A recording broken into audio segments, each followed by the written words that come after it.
Students, आज 9 नवंबर 2023 आइल्स exam का result declare किया गया और आपके सामने है। देखिए कितना बुरा रिज़ल्ट स्टूडेंट्स का देखने को मिला। मेरे पास सुबह से बहुत सारे मैसेजेस आ रहे हैं, तो मैंने सोचा कि चलो वीडियो बनाऊंगा इसके ऊपर, लेकिन मैं थोड़ा सा बिजी था, टाइम नहीं मिल पाया।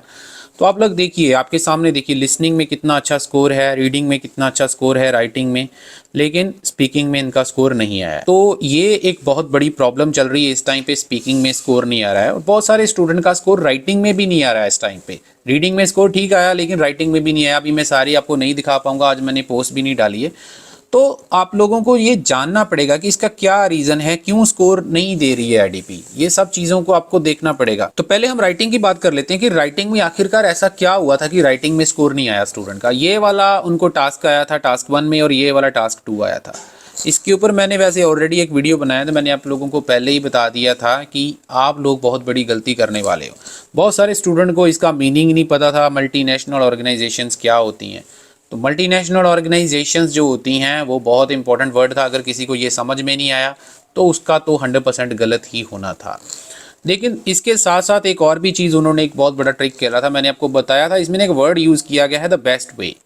मतलब क्या है कि जो दूसरे कल्चर को सीखने का सबसे अच्छा तरीका वो यही होता है कि हम किसी मल्टीनेशनल ऑर्गेनाइजेशन को ज्वाइन कर लें। लेकिन एक्चुअल में ऐसा नहीं है। हम किसी भी कल्चर को ज्वाइन करना चाहते हैं या किसी कल्चर को अच्छे से समझना चाहते हैं तो हमारे पास और भी बड़े अच्छे ऑप्शंस होते हैं। ज़रूरी नहीं है कि हम मल्टीनेशनल कंपनीज को ही ज्वाइन करें। तो ऑब्वियसली आपको 100% इस टॉपिक के साथ डिसएग्री करना था, लेकिन बहुत सारे स्टूडेंट ने पार्शियल एग्रीमेंट भी किया। इसके ऊपर मेरे जो लोग स्टूडेंट प्रेडिक्शन वगैरह हमसे बाय करते हैं या मुझे फॉलो करते हैं, वीडियोस में बनाता रहता हूँ, आप लोगों को इसी चीज़ के ऊपर मैं फोकस करवाता हूँ कि आपका टास्क रिस्पॉन्स बहुत इंपॉर्टेंट होता है। चाहे आपने जितने मर्जी अच्छे स्ट्रक्चर्स यूज़ करे हैं, ग्रामर, वोकैबुलरी, सब कुछ ठीक है, लेकिन टास्क रिस्पॉन्स नहीं है तो नंबर नहीं आएंगे, चाहे आपने जितना मर्जी अच्छा लिखा है। उसी प्रकार से ये जो टास्क 1 था, इसमें मैंने आप लोगों को बताया था कि बहुत सारे स्टूडेंट हाईएस्ट लोवेस्ट लिख देते हैं जब वो ओवरव्यू लिखते हैं, लेकिन एक बिल्कुल ही गलत है। ऐसे नहीं आपको ओवरऑल लिखना। अगर आपको एक क्वालिटी ओवरऑल लिखना है तो उसके लिए आपको इसके की फीचर्स आइडेंटिफाई करने पड़ते हैं। अगर आप लोगों को की फीचर नहीं पता चलते, किसी भी चार्ट के आपके टीचर ने आपको नहीं सिखाया है, तो बैंड नहीं आएंगे, चाहे आप जितना मर्जी जोर लगा सकते हो।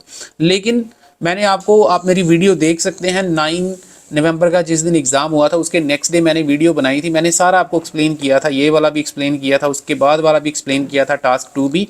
तो आप जाकर वहाँ पे चेक करिए इसको कैसे करना था, जिसकी वजह से आप लोगों का स्कोर लोअर हुआ है। तो ये वाली गलती आप लोगों ने अब नहीं करनी। जिनका एग्ज़ाम अभी आने वाले टाइम में है, दिसंबर में जितने भी एग्ज़ाम होने वाले हैं, तो आपको पहले से ही मैं आपको अलर्ट कर रहा हूँ कि आपके साथ भी ये चीज़ हो सकती है। बात कर लेते हैं स्पीकिंग की।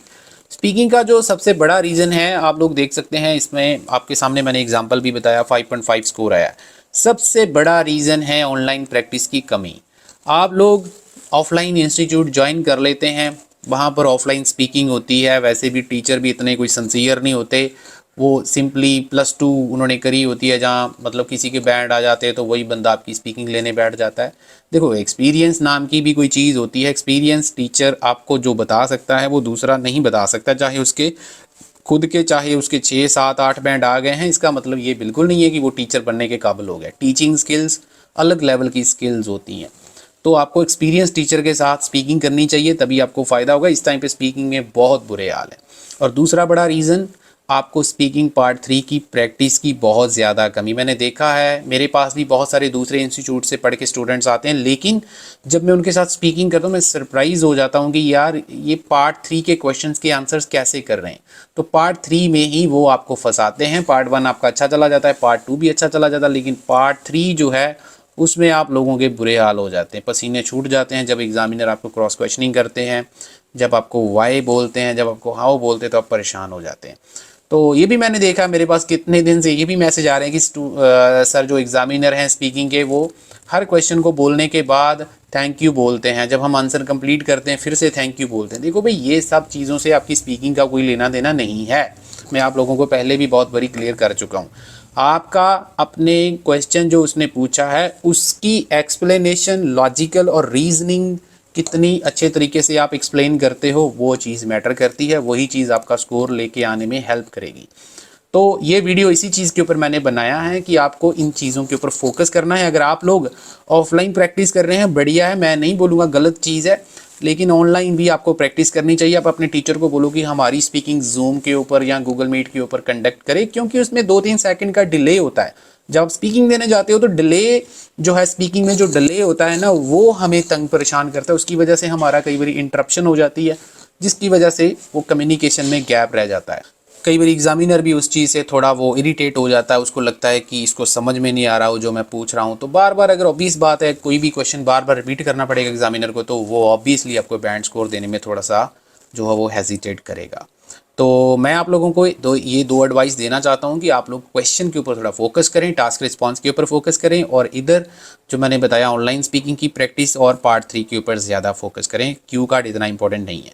अगर आप लोगों को भी प्रेडिक्शन मटेरियल चाहिए, प्रेडिक्शन मटेरियल आपको हेल्प ज़रूर करता है, हर तरीके से आपको सपोर्ट करता है। उसमें आपको टिप्स वीडियोस मिल जाती हैं, आप लोगों को टेम्पलेट्स मिल जाते हैं, मैप की वोकैबुलरी मिल जाती है, लिसनिंग की स्पीड मिल जाती है, सब कुछ मिल जाता है। तो सिर्फ 499 रुपीज़ में आप लोगों को मिल जाता है। अगर आपको चाहिए, नंबर आपको स्क्रीन के ऊपर दिख रहा है, आप हमारे साथ कांटेक्ट कर सकते हैं। किसी को ऑनलाइन क्लासेस चाहिए तो भी आप हमारे साथ कांटेक्ट कर सकते हैं, चाहे आप जीटी का एग्जाम दे रहे हैं या फिर एकेडमिक का। वीडियो को लाइक कर देना, चैनल को सब्सक्राइब कर लेना। Thank you very much.